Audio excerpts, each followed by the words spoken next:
C'est ce qu'on va faire. J'espère qu'il va y arriver. Je vais lui demander de sonner la trompette la première fois. Quand il va sonner, vous allez lever le téléphone. Mais gardez le silence. Qu'il n'y ait personne qui parle. Et la deuxième fois, ne dites rien. Jusqu'à... acte prophétique. On va faire un acte prophétique. On va déclarer Jésus. À cette trompette. Et on va crier. Même ceux qui sont à Moussaga vont entendre ça. Et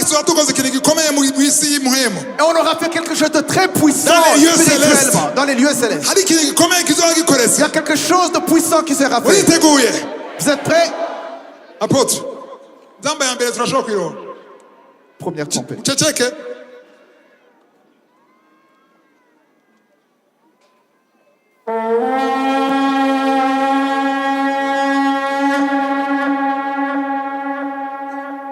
Ya kabiri.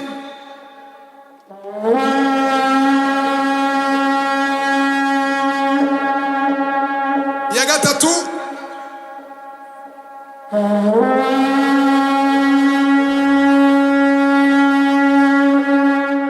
Ya kane.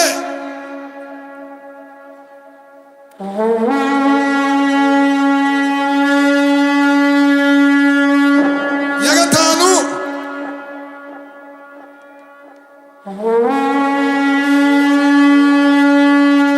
Ya gatandatu. Ya gatandatu.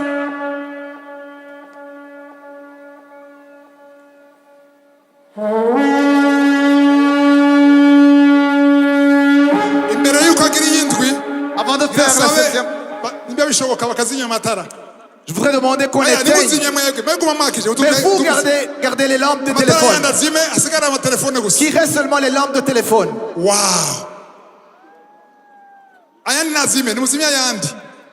Mais éteignez les autres lumières, sauf les téléphones.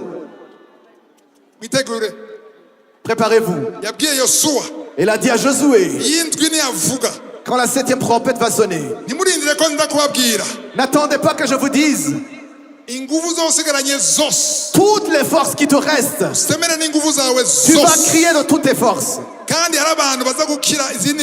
Il y a des gens qui vont encore être guéris. Dans ces cris, il y aura des délivrances. Dans ces cris, il y a des anges qui sont ici, qui vont se manifester. Dans ces cris, quand vous allez entendre la trompette,